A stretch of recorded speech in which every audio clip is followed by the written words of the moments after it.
So hello everyone, welcome to my channel. So guys, जैसा कि आज जो आपका रेलवे ग्रुप डी का 27 नवंबर के थर्ड शिफ्ट का एग्जाम हो गया है दोस्तों, जिसका जो है मैं आपको बिल्कुल 100% एक्यूरेट आंसर के साथ जो है इस वीडियो में बताऊंगा। तो देख लेते हैं कि किस प्रकार की जो है आज आपके 27 नवंबर के थर्ड शिफ्ट के एग्जाम में जो है प्रश्न पूछे गए हैं। उससे पहले एक बात और दोस्तों, कि जिन्होंने भी अगर चैनल को सब्सक्राइब नहीं किया है तो रेलवे ग्रुप डी एग्जाम से रिलेटेड पर्पल की अपडेट के लिए जो है चैनल को सब्सक्राइब जरूर कर दीजिएगा, और बगल में ही आपको एक बेल आइकन यानी घंटे का निशान भी दिख रहा होगा, तो आप उसे भी जो है जरूर प्रेस कर दीजिएगा। तो चलिए वीडियो को स्टार्ट करते हैं। तो आपका पहला क्वेश्चन यहाँ पर रहता है कि which of the following is an example of the Newton's third law of motion, यानी निम्नलिखित में से कौन जो है ना न्यूटन के तीसरे गति नियम का जो है आपका उदाहरण के बारे में जो आपका बताता है। जहां पे इस प्रकार के चार ऑप्शन जो आपके दिए गए थे, तो देखिए मैं आपको बता दूं कि न्यूटन के द्वारा जो है ना आपके तीन गति का नियम जो वो दिया गया था, और तीसरा गति का नियम आपका क्या कहता है, तो देखिए every action has an equal and opposite reaction, यानी प्रत्येक क्रिया के बराबर जो है ना और विपरीत प्रतिक्रिया होता है। ये जो आपका न्यूटन का तीसरा गति का नियम जो ये आपका बताता है। और एक ऑप्शन में आपका दिया गया था ना, बंदूक से गोली का चलना, जैसे कि आपका जब बंदूक से गोली चलाई जाती है ना, तो गोली जो है ये आपका आगे की ओर जो है आपका गति करता है, जो कि आपका एक क्रिया हो गया। और बंदूक जो है ना ये आपका पीछे की ओर जो है आपका झटका यानी रिकॉल जो है आपका खाता है, तो यानी ये जो आपका एक प्रतिक्रिया हो गया। और ये दोनों ही जो है ना बल समान मात्रा के और जो है ये आपका विपरीत दिशा में होता है। इसलिए आपका न्यूटन का जो तीसरा नियम का जो आपका स्पष्ट उदाहरण है ना, जो ऑप्शन ए में दिया गया है, बंदूक से गोली का चलना, ये जो आपका न्यूटन का तीसरा गति का नियम का जो है ना ये आपका उदाहरण है। तो ऑप्शन ए आपका करेक्ट आंसर होगा। इसके अलावा अगर न्यूटन के पहले नियम की बात कर ले, तो देखिए न्यूटन के पहले नियम को जो है ना ये आपका जड़त्व का नियम भी जो है आपका कहा जाता है। और पहला नियम क्या कहता है, तो देखिए प्रत्येक पिंड तब तक अपनी विराम अवस्था में या अथवा सरल रेखा में एक समान गति की अवस्था में रहता है, जब तक कि कोई बाह्य बल यानी एक्सटर्नल फोर्स जो है ना उसे आपका अन्यथा व्यवहार करने हेतु विवश नहीं करता है। ये जो आपका न्यूटन का पहला नियम जो है आपका कहता है। न्यूटन के दूसरे नियम को जो आपका संवेग का नियम भी जो है आपका कहा जाता है। और ये आपका क्या कहता है, तो ये किसी भी पिंड के संवेग परिवर्तन की दर उस पर लगाए गए बल का जो है ना ये आपका समानुपाती होता है, यानी डायरेक्टली प्रोपोर्शनल होता है। और गणितीय सूत्र यानी मैथमेटिकल फॉर्मूले की बात कर ले, तो ये जो आपका न्यूटन का दूसरा नियम जो आपका मैथमेटिकली जो है ना ये आपका F इक्वल टू ma होता है। तो ये फैक्ट भी आपको ध्यान में रखना है।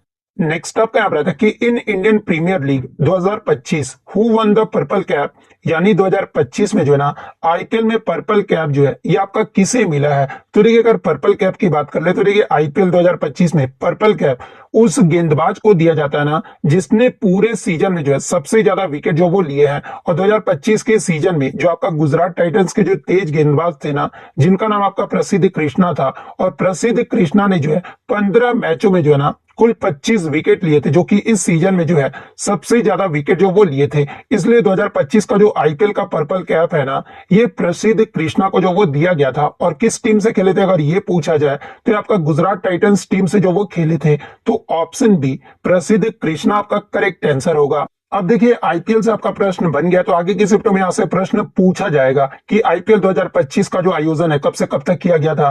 तो आपका 22 मार्च से लेकर 3 जून 2025 तक जो है आपका इसका आयोजन जो वो किया गया था। और इसका जो आयोजन है ना ये आपका बीसीसीआई के द्वारा जो आपका किया जाता है। और 2025 में ये आपका कौन सा संस्करण रहा था आईपीएल का, तो ये 2025 का जो है ना ये आपका 18वां संस्करण रहा था। और आईपीएल 2025 में आपके 10 टीमों ने जो वो भाग लिया था, और टोटल आपके 74 मैच जो आपके खेले गए थे। प्रायोजक के बारे में अगर पूछा जाए, तो देखिए आईपीएल 2025 का जो प्रायोजक रहा था ना ये आपका टाटा रहा था। फाइनल मैच अगर पूछा जाए कि किस स्टेडियम में खेला गया था, तो देखिए 3 जून 2025 को जो फाइनल मैच है ना ये आपका अहमदाबाद के नरेंद्र मोदी स्टेडियम में जो आपका खेला गया था। और फाइनल मैच किन दो टीमों के मध्य खेला गया था, तो आपका रॉयल चैलेंजर बेंगलुरु, जिसका आपका शॉर्ट नेम जो है आरसीबी होता है, और पंजाब किंग्स, ये दोनों टीमों के मध्य जो है ना फाइनल मैच जो वो खेला गया था, जिसमें आरसीबी की टीम ने जो है पंजाब किंग्स को जो है ये आपका 6 रनों से जो वो हरा दिया था। और पहली बार आरसीबी जो है ना आईपीएल का जो खिताब है वो जीत लिया है। इसके अलावा अगर पूछा जाए कि फाइनल मैच में जो है आपका प्लेयर ऑफ द मैच जो कि आपका किसे चुना गया था, तो आरसीबी के प्लेयर कुणाल पांड्या को जो है ना ये प्लेयर ऑफ द मैच जो वो चुना गया था। वहीं अगर पूछा जाए कि आरसीबी 2025 में बेंगलुरु के कप्तान कौन रहे थे, तो आपके रजत पाटीदार रहे हैं। और वहीं पंजाब किंग्स के जो कप्तान है ना, ये श्रेयस अय्यर थे। और सबसे मूल्यवान खिलाड़ी अगर पूछा जाए यानी एमवीपी, आईपीएल 2025 के जो मतलब एमवीपी जो प्लेयर रहे ना, ये आपके सूर्य कुमार यादव रहे, जो कि मुंबई इंडियंस के लिए जो वो खेले हैं। और इनका जो टोटल अंक रहा था, ये आपका 320.5 जो है, ये आपका अंक रहा था। वहीं अगर ऑरेंज कैप की अगर बात कर ले, तो देखिए ऑरेंज कैप जो है ना, आईपीएल में पूरे सीजन में जो सबसे ज्यादा रन खिलाड़ी जो मारते हैं ना, उन्हें ऑरेंज कैप जो आपका दिया जाता है। और 2025 के आईपीएल 2025 में जो सबसे ज्यादा रन है ना, ये गुजरात टाइटंस के बल्लेबाज साई सुदर्शन ने जो वो मारा था। साई सुदर्शन ने इस सीजन में जो है ना 759 रन जो वो मारे थे, और इसी के साथ इन्होंने जो है ऑरेंज कैप का खिताब जो वो जीत लिए हैं।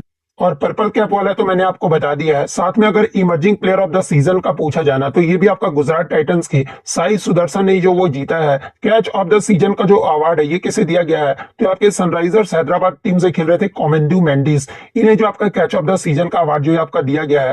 Curve super striker of the season का जो अवार्ड है, ये किसे दिया गया है, तो आपके राजस्थान रॉयल्स के जो ओपनर बल्लेबाज थे ना, वैभव सूर्यवंशी, इनका जो स्ट्राइक रेट था ये आपका 206.6 था। इसके कारण इन्हें आपका curve super strike rate of the season का जो अवार्ड है ना, वो दिया गया था। सबसे ज्यादा जो छक्के है ना, ये आपके लखनऊ सुपर जायंट्स के बल्लेबाज निकोलस पूरन ने जो वो लगाए थे। टोटल इस टूर्नामेंट में जो है वो 40 छक्के लगाए थे। फेयर प्ले का जो अवार्ड है ना, ये किस टीम को दिया गया था, तो आपका चेन्नई सुपर किंग्स को जो वो दिया गया था। Fantasy king of the season का जो अवार्ड है ना, ये भी आपका गुजरात टाइटंस के बल्लेबाज साई सुदर्शन को जो है आपका दिया गया था। वहीं अगर पूछा जाए आईपीएल 2025 में सर्वाधिक जो व्यक्तिगत स्कोर है ना, ये किसका रहा था, तो ये आपका सनराइजर्स हैदराबाद के ओपनर बल्लेबाज अभिषेक शर्मा ने जो वो बनाया था, जो कि आपका एक मैच में जो है 141 रन जो वो बनाए थे। वहीं अगर बेस्ट बॉलिंग फिगर की बात कर ले, तो ये आपका दिल्ली कैपिटल्स के मिचेल स्टार्क का रहा था, जिन्होंने 35 रन देकर जो ये आपका 5 विकेट जो वो लिए थे। इसके अलावा इस आईपीएल सीजन में पहला शतक जो है किसके द्वारा जो आपका लगाया गया था, तो आपका सनराइजर्स हैदराबाद के बल्लेबाज ईशान किशन ने जो है ना राजस्थान रॉयल्स के खिलाफ जो आपका लगाया था। इसके अलावा इस सीजन में सबसे तेज अर्धशतक के बारे में अगर पूछा जाए, तो आपका रोमारियो सेफर्ड ने जो वो मारा था, जो कि आपका 14 गेंद में जो है ये आपके 53 रन जो वो मारे थे। वहीं अगर सर्वाधिक कैच किस टीम ने जो वो लिया था, तो देखिए 14 मैचों में से 13 कैच राजस्थान रॉयल्स के जो सिमरन हेटमायर थे ना, इन्होंने जो है सबसे ज्यादा कैच जो वो इस सीजन जो वो लिए थे। सीजन का अगर उच्च स्कोर अगर पूछा जाए कि मतलब क्या रहा था, तो आपका सनराइजर्स हैदराबाद ने मारा था 20 ओवर में जो है 286 पे 6 विकेट रहा था। और किस टीम के खिलाफ, तो आपका राजस्थान रॉयल्स के खिलाफ जो वो बनाए थे। सबसे बड़ी जीत अगर पूछा जाए, तो आपका सनराइजर्स हैदराबाद ने जो है ना 110 रनों से जो वो जीता था। और किस टीम के खिलाफ, तो आपका कोलकाता नाइट राइडर्स के खिलाफ जो है ना ये जीत जो वो हासिल किए थे। गुजरात टाइटंस के मोहम्मद सिराज ने जो है ना सबसे अधिक डॉट बॉल जो वो फेंके थे इस टूर्नामेंट में, 151 डॉट बॉल जो वो फेंके थे। गुजरात टाइटंस के जो साई सुदर्शन है ना, ये सबसे ज्यादा चौका 88 चौके जो है इस सीजन में जो वो लगाए थे। सबसे तेज शतक के बारे में अगर पूछा जाए, तो आपका राजस्थान रॉयल्स के बल्लेबाज वैभव सूर्यवंशी ने जो वो बनाया था। मात्र 35 गेंदों में जो है ना ये आपका 101 रन जो वो बनाए थे। इसी के साथ 28 अप्रैल 2025 को जो है ना वैभव सूर्यवंशी आईपीएल में शतक जड़ने वाले जो है सबसे युवा क्रिकेटर जो आपके बन गए। और कितने वर्ष में ये मारे हैं, मतलब कि आईपीएल में शतक, तो आपका 14 वर्ष 32 दिन की उम्र में जो है ना इन्होंने जो वो उपलब्धि जो वो हासिल की है। और वैभव सूर्यवंशी से पहले जो मतलब कि ये रिकॉर्ड था ना, ये मनीष पांडे के नाम था। मनीष पांडे ने जो है 19 वर्ष 253 दिन की उम्र में जो है ना ये आपका आरसीबी की ओर से जो है मतलब कि 2009 में डेक्कन चार्जर्स के खिलाफ जो ये आपका शतक जो वो जड़े थे। और ये जो आपका मतलब वैभव सूर्यवंशी जो है ना मतलब आईपीएल में सबसे तेज शतक बनाने वाले खिलाड़ी भी जो है ये आपका बन गए हैं। इसके अलावा वैभव सूर्यवंशी जो है अपने डेब्यू मैच में ही जो है ना मतलब पहली गेंद पर छक्का जड़कर भी जो है इन्होंने जो वो इतिहास रच दिया है। तो आईपीएल से जितने भी प्रश्न बन सकते थे, मैंने यहाँ सारा कुछ आपको लिखकर जो वो दे दिया है। तो ये सारे फैक्ट जो आपको ध्यान में रखना है। लो, मेरा एक्स्ट्रा फैक्ट से आपका एक रिपीटेड प्रश्न आ गया है कि under the Ullas new India literacy programme which state became India first fully literate state, यानी उल्लास नव भारत साक्षरता कार्यक्रम के तहत जो है ना भारत का पहला पूर्ण साक्षर राज्य जो है ये आपका कौन बना है। आज के सुबह में ही जो है मैंने आपको ये फैक्ट जो वो बताया था। तो देखिए आपका जो है उल्लास नव भारत साक्षरता कार्यक्रम के तहत जो है ना मिजोरम जो राज्य है ना ये आपका पहला जो है साक्षर राज्य जो है आपका बना था। तो ऑप्शन बी मिजोरम आपका करेक्ट आंसर होगा। इसी स्कीम के तहत अगर आपका दूसरा पूर्ण साक्षर राज्य अगर पूछा जाए तो ये आपका गोवा राज्य बना था। इससे पहले आपका प्रीवियस शिफ्टों में तीसरा राज्य पूछा गया था, तो तीसरा राज्य जो है ना ये आपका त्रिपुरा राज्य बना था। चौथा राज्य के बारे में अगर पूछा जाए तो आपका हिमाचल प्रदेश बना था। तो ये फैक्ट भी आपको ध्यान में रखना है। नेक्स्ट आपका बताते हैं कि what is the formula of energy in terms of power, यानी शक्ति के रूप में जो है ना एनर्जी यानी ऊर्जा का सूत्र जो आपका पूछा गया था। तो ये आपका जो है मतलब कि शक्ति का फॉर्मूला क्या होता है, तो ये पावर का जो फॉर्मूला होता है ना ये आपका एनर्जी बाय टाइम होता है। और एनर्जी यानी ऊर्जा का सूत्र आपका पूछा गया था, तो एनर्जी इक्वल टू आपका क्या हो जाएगा, तो ये आपका पावर इनटू टाइम होगा। तो पावर इनटू टाइम किस ऑप्शन में आपका दिया गया है, energy equal to power into time, ये आपका ऑप्शन ए में दिया गया है। तो ऑप्शन ए आपका करेक्ट आंसर होगा। वहीं आगे की शिफ्ट में अगर आपसे एनर्जी यानी ऊर्जा का ऐसा यूनिट अगर पूछा जाए तो ये आपका जूल होता है। शक्ति यानी पावर का ऐसा यूनिट अगर पूछा जाए तो ये आपका वाट होता है। टाइम यानी सेकंड समय का अगर ऐसा यूनिट पूछा जाए ना तो ये आपका सेकंड होता है। तो ये पॉइंट भी आप ध्यान में रखिएगा। नेक्स्ट आपका यहाँ बताते हैं कि in 2025 which football club was awarded the Laureus World Sports Team of the Year, यानी 2025 में जो है ना Laureus World Sports Team of the Year पुरस्कार जो है ये आपका किस फुटबॉल क्लब को जो है आपका मिला है। तो ये 2025 में Laureus World Sports Team of the Year पुरस्कार जो है ना ये आपके रियल मैड्रिड फुटबॉल क्लब को जो आपका दिया गया है। तो ऑप्शन बी रियल मैड्रिड आपका करेक्ट आंसर होगा। अब देखिए यहां से क्या क्या प्रश्न बन सकता है एग्जाम में, वो मैं आपको बता देता हूं। प्रश्न इस प्रकार से भी बन सकता है ना कि लॉरियस वर्ल्ड स्पोर्ट्स अवार्ड 2025 की जो घोषणा है ना ये किस महीने में जो वो आपका किया गया है। तो देखिए 21 अप्रैल 2025 को जो है खेल में सबसे प्रतिष्ठित सम्मान लॉरियस वर्ल्ड स्पोर्ट्स अवार्ड 2025 की विजेताओं की जो घोषणा है ना ये आपका किया गया है। जिसमें अगर विजेताओं की सूची की अगर मैं बात कर लूं तो देखिए इसमें आपका world sportsman of the year का जो अवार्ड है ना ये किसे दिया गया है, तो आपके स्वीडन के मोंडो डुप्लांटिस को जो है ये आपका world sportsman of the year का खिताब जो आपका दिया गया है। World sports women of the year का जो खिताब है ना ये आपके यूएसए के जो है सिमोन बाइल्स को जो आपका दिया गया है। World team of the year जो कि आपका पूछा गया था स्पेन के जो है रियल मैड्रिड फुटबॉल क्लब को जो आपका दिया गया है। Breakthrough of the year का जो अवार्ड है ना ये आपके स्पेन के जो है लैमिन यमाल को जो आपका दिया गया है। कमबैक ऑफ द ईयर के बारे में अगर पूछा जाए तो आपके ब्राजील के जो है ना रेबिका एंड्रेडे को जो है आपका दिया गया है। Sports person with the disability का जो अवार्ड है ये किसे दिया गया है, तो आपके चीन के जो है ना जियांग युआन को जो है आपका दिया गया है। Action sports of the year के बारे में अगर पूछा जाए तो आपके यूनाइटेड किंगडम के जो है टॉम पिडकॉक को जो है आपका दिया गया है। इसके अलावा स्पोर्ट्स फॉर गुड अवार्ड का जो अवार्ड है ये किसे दिया गया है, तो ये आपका किक फॉर लाइफ को जो आपका दिया गया है। स्पोर्टिंग आइकन का जो अवार्ड है ना ये आपके स्पेन के जो है राफेल नडाल को जो आपका दिया गया है। लाइफ टाइम अचीवमेंट का जो अवार्ड है ये आपके यूएसए के जो है ना कैली स्लेटर को जो आपका दिया गया है। इसके अलावा अगर इसके शुरुआत की बात कर ले तो देखिए लॉरियस विश्व खेल पुरस्कार की जो शुरुआत है ना ये Laureus sports for good foundation के द्वारा जो है ये आपका वर्ष 2000 में जो आपका किया गया था। और ये जो आपका Laureus sport for good and एक आपका जो है धर्माय संस्था इसका जो हेडक्वार्टर यानी मुख्यालय जो है ना ये आपका लंदन यूनाइटेड किंगडम में है। तो ये सारे फैक्ट जो आपको ध्यान में रखना है। नेक्स्ट आपका यहाँ रहता है कि in which organelle does ATP synthesis takes place, यानी एटीपी का जो संश्लेषण या फिर निर्माण जो है ना किस कोश के अंगक में जो ये आपका होता है। जहां पे इस प्रकार के चार ऑप्शन जो वो दिए गए थे। तो देखिए मैं आपको बता दूं कि एटीपी का जो फुल फॉर्म होता है ना ये आपका एडिनोसाइन ट्राइफॉस्फेट होता है। और इसी को जो आपका कोशिका का जो है ना एनर्जी करेंसी यानी ऊर्जा मुद्रा जो है आपका कहा जाता है। और देखिए एटीपी का जो अधिकांश निर्माण है ना ये आपका माइटोकॉन्ड्रिया में होता है और विशेषकर इसकी जो आपका इनर जो मेम्ब्रेन यानी आंतरिक झिल्ली पर होता है। और सेलुलर रेस्पिरेशन यानी कोशिकीय श्वसन की प्रक्रिया के दौरान जो है ना ये आपका ऑक्सीडेटिव फॉस्फोरिलेशन से जो है ये आपका एटीपी का संश्लेषण जो आपका होता है। इसलिए माइटोकॉन्ड्रिया को जो है ना ये आपका power house of the cell जो ये आपका कहा जाता है। और इसलिए एटीपी संश्लेषण का जो मुख्य स्थल है ना ये आपका माइटोकॉन्ड्रिया को जो आपका माना जाता है। यानी एटीपी के संश्लेषण यानी निर्माण में जो है किस कोशिकीय अंगक में आपका होता है, तो आपका माइटोकॉन्ड्रिया में होता है। तो ऑप्शन सी माइटोकॉन्ड्रिया आपका करेक्ट आंसर होगा।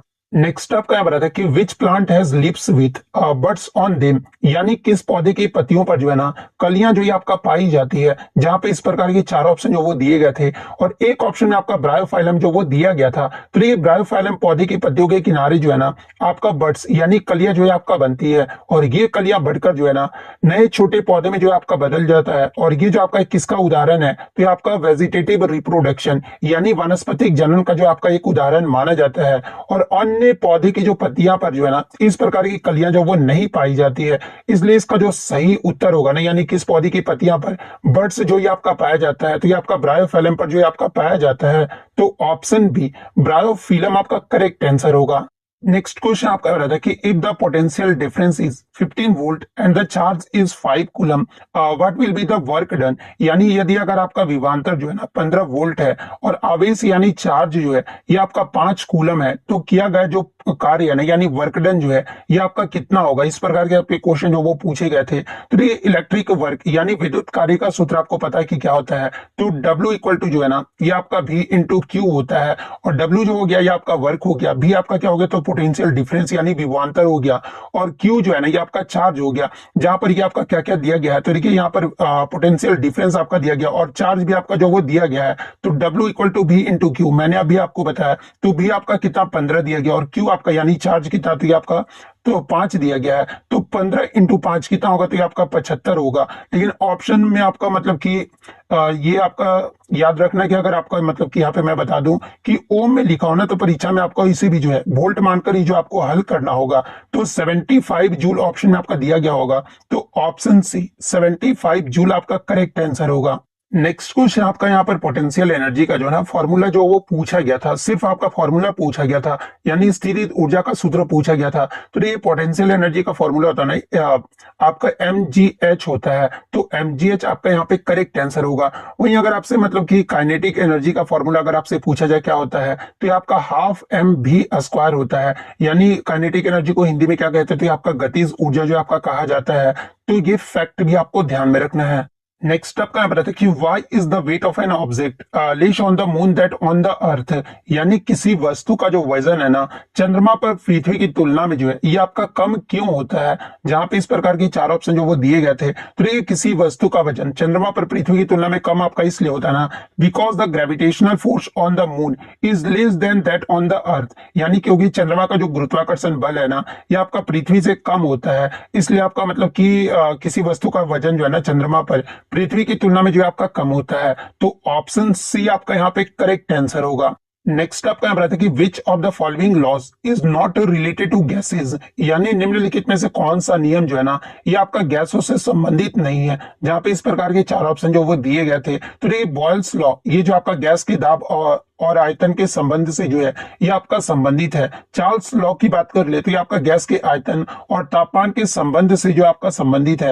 एवोगाड्रोस लॉ ये जो आपका गैस के आयतन और अणुओं की संख्या से जो है ये आपका संबंध से जो वो आपका संबंधित है। लेकिन ओम्स लॉ की बात कर लेना तो देखिए ये जो आपका विद्युत धारा वोल्टेज और प्रतिरोध यानी इलेक्ट्रिसिटी से जो आपका संबंधित है, जो कि आपका ओम्स लॉ जो है ना ये आपका गैस से जो आपका संबंधित नहीं है। यानी जो नियम आपका गैस से संबंधित नहीं है ना वो आपका ओम्स लॉ है। हो सकता है कि ओम्स लॉ ऑप्शन में आपका नहीं दिया गया होगा, तो ये 3 तो आपका ऑप्शन में जो वो दिया गया होगा। इसके अलावा जो चौथा ऑप्शन होगा ना वो आपका यहाँ पे करेक्ट आंसर होगा।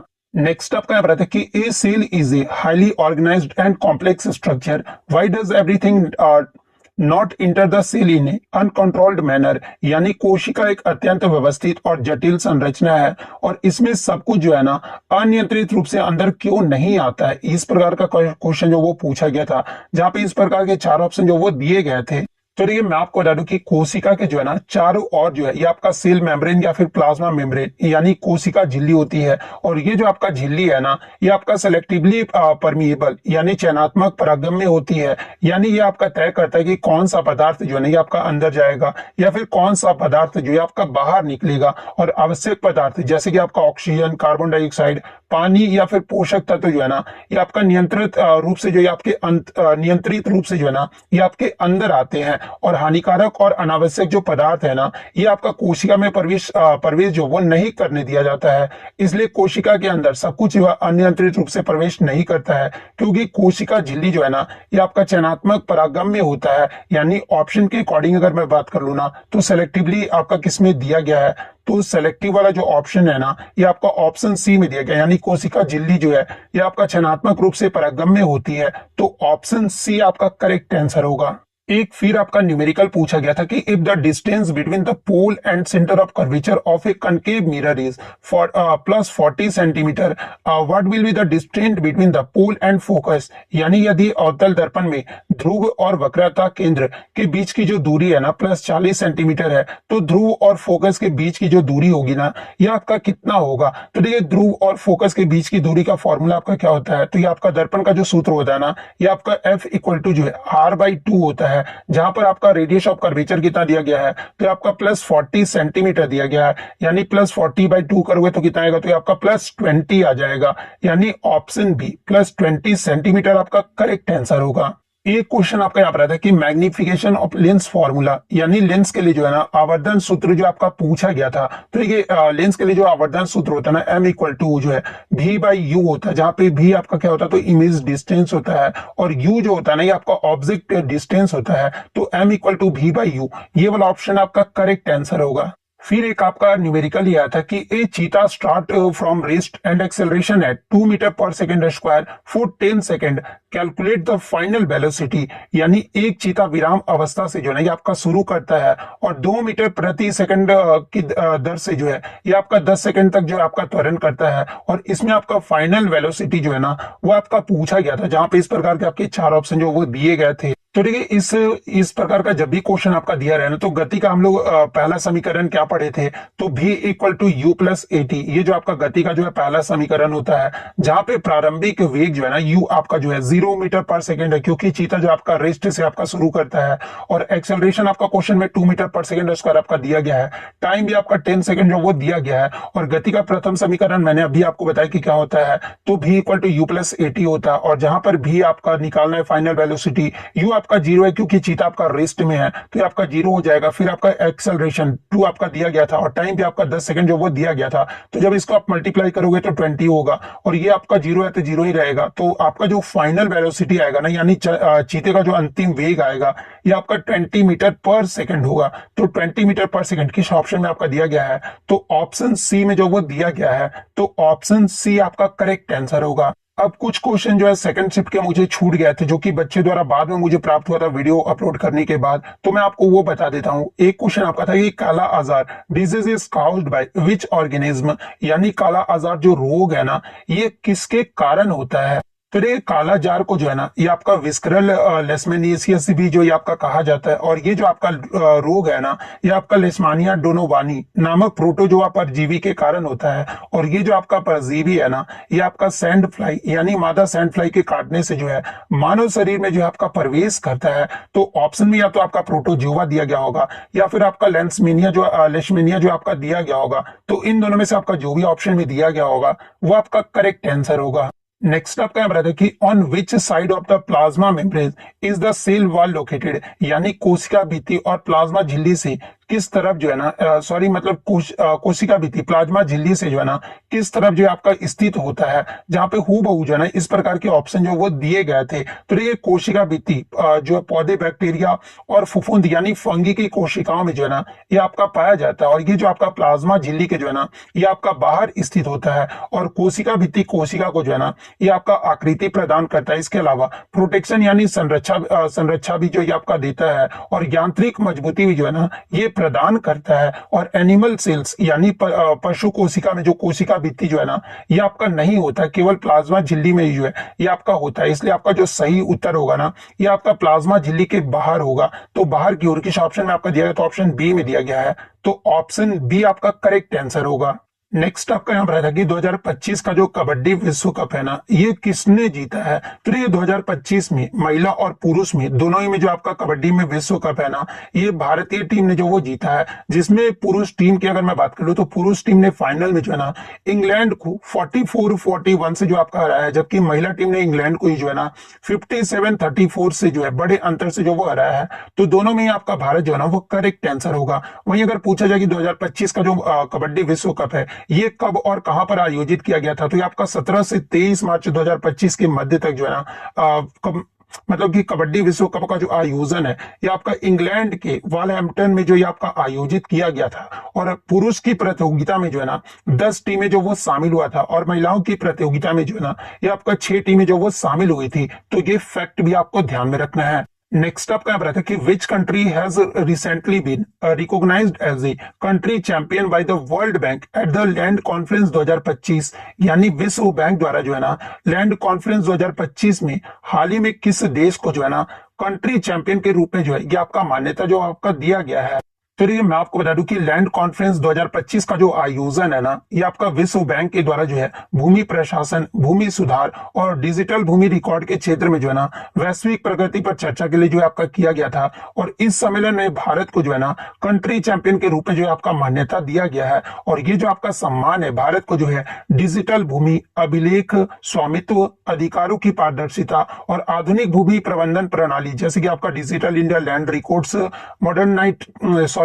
मॉडर्नाइजेशन प्रोग्राम हो गया, इसमें आपका उल्लेखनीय प्रगति के लिए जो है ना ये आपका कंट्री चैंपियन का मान्यता जो है आपका दिया गया है। तो ऑप्शन बी इंडिया आपका यहाँ पे करेक्ट आंसर होगा। नेक्स्ट आपका यहाँ पर है कि if A unicellular organism reproduces by dividing into two parts, what is this types of reproduction called.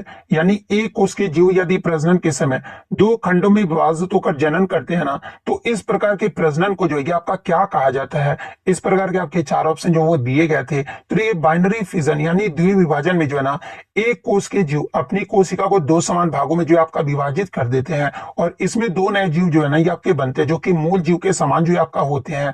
और ये जो आपका एक अलैंगिक जनन का जो एक आपका प्रकार माना जाता है। और इसके अगर उदाहरण की बात करें तो देखिए अमीबा हो गया, पैरामीशियम हो गया और बैक्टीरिया हो गया, ये जो आपके इसके उदाहरण है। इसलिए जब एक कोश का जीव दो खंडों में विभाजित होकर प्रजनन करता है ना तो इसे आपका बाइनरी फिजन यानी द्विविभाजन जो है आपका कहा जाता है। तो ऑप्शन में बी में जो आपका दिया गया है तो ऑप्शन बी आपका करेक्ट आंसर होगा। नेक्स्ट क्वेश्चन आपका बताता है कि if the length of a wire is doubled and its cross sectional area is reduced to half, what will be the effect on its resistance. यानी यदि किसी तार की लंबाई दोगुनी कर दी जाए ना और उसके अनुप्रस्थ काट का क्षेत्रफल जो है ये आपका आधा कर दिया जाए तो उसका जो रेजिस्टेंस यानी प्रतिरोध पर जो है ना ये आपका क्या प्रभाव पड़ेगा। जहां पे इस प्रकार के चार ऑप्शन जो वो दिए गए थे। तो देखिए मैंने आपको पहले भी बताया था कि रेजिस्टेंस यानी प्रतिरोध का आपका सूत्र क्या होता है जब भी इस प्रकार से रहे तो R इक्वल टू जो है ना ये आपका रो L बाई ए होता है। जहां पे आपका रो जो होता है ये आपका रेजिस्टिविटी होता है, L जो होता है ना ये आपका मतलब कि लेंथ होता है और ए जो होता है ना ये आपका क्रॉस सेक्शन एरिया होता है यानी अनुप्रस्थ काट का क्षेत्रफल होता है। और जब आपका लंबाई को दोगुना कर दिया जाता है और जब आपका एरिया ऑफ क्रॉस सेक्शन यानी अनुप्रस्थ काट के क्षेत्रफल को जो है ना ये आपका आधा कर दिया जाता है। तो इस फॉर्मूले पे हम लोग वैल्यू पुट कर देंगे तो हमारा जो आर डैश निकल कर आएगा यानी जो नया प्रतिरोध निकल कर आएगा ना वो आपका 4R जो आपका निकल कर आएगा। यानी प्रतिरोध जो होगा ना ये आपका 4 गुना हो जाएगा। तो 4 गुना किस ऑप्शन में आपका दिया गया है तो ऑप्शन सी में दिया गया है। तो ऑप्शन सी आपका करेक्ट आंसर होगा। और देखिए मैं आपको बता दूं कि इसी पर जो है ना इसी न्यूमेरिकल पर जो है एक तो आपका न्यूमेरिकल पूछा जा रहा है और इसी पर से आपका एक थ्योरी बेस्ड भी क्वेश्चन जो वो पूछा जा रहा है। तो ये मतलब कि ये सूत्र जो है ना आप एकदम माइंड में जो वो रट लेना। फिर एक आपका न्यूमेरिकल आता है कि a car falls from a bridge of height 78.4 metres, after how much time will it hit the ground. यानी एक कार जो है ना 78.4 मीटर ऊंचे पुल से जो आपका नीचे गिरता है वह कितने समय बाद जो है ना ये पृथ्वी से टकराएगा। इस प्रकार का एक न्यूमेरिकल आपको देखने को मिला था। तो ये कार जो है ना ये आपका विराम अवस्था से गिरा इसलिए जो इसका प्रारंभिक वेग यानी जो इनिशियल आपका वेलोसिटी होगा ना यू जो होगा ये आपका 0 होगा।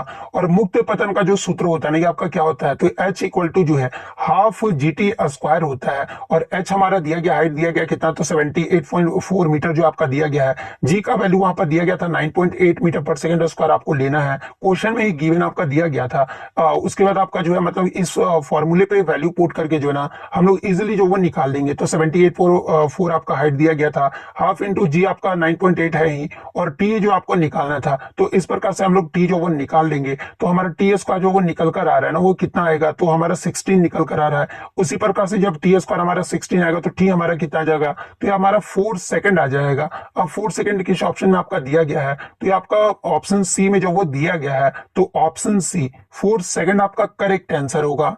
नेक्स्ट आपका यहाँ बताया कि if a tree is uprooted from the soil which transport process will be affected. यानी यदि किसी पेड़ की मिट्टी से उखाड़ दिया जाए तो निम्न में से किसका परिवहन जो है ना ये आपका प्रभावित होगा। और हूबहू जो है ना इस प्रकार के आपके चार ऑप्शन जो वो दिए गए थे। तो देखिए मैं आपको बता दूं कि ये जो आपके रूट्स यानी जो जड़ें होती है ना, ये आपका मिट्टी से जल और खनिज लवण जो ये आपका अवशोषित करती है, और ये जो आपका जल और खनिज जो है ना, ये आपके जाइलम द्वारा जो है ऊपर पत्तियों तक जो है आपके पहुंच जाते हैं। और जब पेड़ को मिट्टी से उखाड़ दिया जाता है ना, तो जड़ें मिट्टी से संपर्क जो है आपका खो देता है, और जल एवं खनिजों का अवशोषण भी जो है ये आपका रुक जाता है। इसलिए जाइलम द्वारा जल एवं खनिजों का जो परिवहन है ना, ये आपका अवरुद्ध हो जाता है। इसलिए इसका जो सही उत्तर होगा ना, कि जाइलम द्वारा जल एवं खनिजों का जो परिवहन होगा ये आपका अवरुद्ध होगा। यानी क्वेश्चन के अकॉर्डिंग अगर बात कर लेती है, यदि किसी पेड़ को मिट्टी से उखाड़ दिया जाना, तो निम्न में से किसका परिवहन जो ये आपका प्रभावित होगा? तो आपका जाइलम द्वारा जल एवं खनिजों का जो परिवहन है ना, ये आपका अवरुद्ध होगा। तो ऑप्शन ए आपका यहाँ पे करेक्ट आंसर होगा। एक क्वेश्चन आपका करंट अफेयर से देखने को मिला था कि in which year was the Manipur appropriation bill passed by parliament, यानी मणिपुर विनियोग विधेयक को जो है ना संसद ने किस वर्ष जो है आपका पारित किया था? तो ये मैं आपको बता दूं कि संसद की लोकसभा ने जो है ना मणिपुर विनियोग विधेयक को जो है ये आपका 7 अगस्त 2025 को जो है आपका पारित किया था। और ये जो आपका विधेयक है ना, ये आपका 2025-26 के जो है वित्तीय वर्ष के लिए मणिपुर की संचित निधि से जो है धन के विनियोग को जो है आपका अधिकृत जो है आपका करता है। और इस तरह राज्यसभा के द्वारा भी जो है ना 11 अगस्त 2025 को जो है मणिपुर विनियोग विधेयक 2025 को जो आपका मंजूरी दिया गया है। यानी आपका मणिपुर विनियोग विधेयक को संसद ने किस वर्ष आपका पारित किया था? तो आपका वर्ष 2025 में जो आपका पारित किया गया है। तो ऑप्शन सी 2025 आपका यहाँ पे करेक्ट आंसर होगा। अगर लोकसभा के बारे में पूछा जाए कि लोकसभा के द्वारा कब पारित किया गया था, तो आपका 7 अगस्त 2025 को जो आपका पारित किया गया था। और राज्यसभा के द्वारा इस विधेयक को कब मंजूरी दिया गया है? तो आपका 11 अगस्त 2025 को जो आपका मंजूरी दिया गया है। तो ये फैक्ट भी आपको ध्यान में रखना है। नेक्स्ट अगर हम लोग बात कर ले, तो बहुत सारे बच्चे ये बोलते हैं ना कि सर आप मैथ्स के क्वेश्चन लेकर आइएगा, आप बस क्वेश्चन दिखा दीजिएगा, मैं आंसर बता दूंगा। तो ठीक है, मैं क्वेश्चन तो ला रहा हूँ, अगर आप आंसर नहीं बताओगे ना, तो फिर मैं मैथ्स को क्वेश्चन आपके लिए नहीं लेकर आऊंगा। ठीक है, मैथ्स में आपका एक पूछा गया था कि 12.5% का प्रॉफिट पर 82.5 रुपीज में जो है ना वस्तु बेची जाती है, यदि 71.5 में बेचने को लाभ हानि क्या होगा? मतलब पूछा गया था कि 71.5 में अगर बेचता है ना, तो उसे लाभ होगा फिर हानि होगा। ये जो आपका क्वेश्चन मैथ का देखने को मिला था, तो इसका उत्तर जो है कमेंट बॉक्स में दीजिएगा। नेक्स्ट आपका यहाँ पर था कि एक वस्तु की अंकित जो मूल्य था ना, ये आपका 5200 था। 20% का डिस्काउंट देने के बाद जो है ना 25% का लाभ होता है। तो क्रय मूल्य जो आपको बताना था, तो इसका ऑप्शन में जो है क्रय मूल्य बताइएगा कि कितना जो वो निकल कर आ रहा है। नेक्स्ट, और साथ में आप टाइम स्टैम्प के साथ बताइएगा कि इसका उत्तर जो वो कितना होगा। नेक्स्ट आपका क्वेश्चन यहाँ पर था कि एक वस्तु जो है ना 5% वृद्धि, 8% वृद्धि और 10% वृद्धि की गई है। यदि वस्तु का जो प्रारंभिक मूल्य है ना, ये आपका 52,500 है, तो अंतिम मूल्य जो ये आपका क्या होगा? तो इसका आंसर जो है अंतिम मूल्य जो आप कमेंट करके जो वो जरूर बताइएगा, और टाइम स्टैम्प के साथ आप जो वो बताइएगा। उसके बाद एक क्वेश्चन आपका देखने को मिला था कि 160 मीटर और 110 मीटर लंबी दो ट्रेन जिनकी चाल जो है ना, ये आपका 72 किलोमीटर पर आवर और 60 किलोमीटर पर आवर एक ही दिशा में आपका गतिमान है, तो कितने मिनट बाद जो है ना एक दूसरे से मिलेगी? इस प्रकार से आपका ट्रेन से भी क्वेश्चन देखने को मिला था। तो इसका जवाब भी जो है ना आप कमेंट बॉक्स में जो वो जरूर दीजिएगा। इसके अलावा एक क्वेश्चन आपका था कि राम और श्याम ने जो है 15,700 का व्यापार शुरू किया है। यदि अगर 6,000 से कुल लाभ में राम का हिस्सा जो है ना, ये आपका 2100 था, तो श्याम ने कितने पैसे जो वो निवेश किए हैं? तो श्याम का निवेश भी आप बताइएगा कमेंट करके कि श्याम का जो निवेश है ना आपका कितना जो वो निकल कर आ रहा है। उसके बाद एक क्वेश्चन आपका देखने को मिला था कि एक शंकु एक अर्धगोला के ऊपर जुड़ा है, यदि दोनों की त्रिज्या 7 सेंटीमीटर है ना, तो शंकु की ऊंचाई जो आपको ज्ञात करना था। तो इसका भी आंसर कमेंट करके बताइएगा कि शंकु की जो ऊंचाई है ना, ये निकलकर कितना आएगा। तो देखिए, जब भी आपका एग्जाम होता है ना, इसी प्रकार से आप क्वेश्चन जो वो जरूर बताइए कीजिएगा। अगर आपका वीडियो में नाम लेना, तो अभी आप मेंशन कर दीजिएगा, सर मेरा वीडियो में जरूर नाम ले लीजिएगा, तो मैं वीडियो में आपका नाम ले लूंगा। तो इसी प्रकार से आप क्वेश्चन भेजने के लिए जो है टेलीग्राम का जो लिंक है ना, आपको डिस्क्रिप्शन में दे दिया गया है। तो आप वहां से एग्जाम होने के बाद जो है टेलीग्राम पे जरूर क्वेश्चन भेजिएगा, क्योंकि अभी इस बच्चे ने आपकी मदद किया है, तो आपका भी कर्तव्य बनता है कि आप आगे आने वाले बच्चों की मदद करें। तो आप सेल्फिश मत बनिएगा, मतलब दूसरों बच्चों को भी जो है मदद जरूर कीजिएगा। तो अगर वीडियो पसंद आई हो तो वीडियो को जो है लाइक जरूर कर दीजिएगा, और इसी तरह रियल एनालिसिस पाने के लिए जो है ना चैनल को सब्सक्राइब जरूर कर दीजिएगा। तो मिलते हैं नेक्स्ट वीडियो में, तब तक thank you, all the best.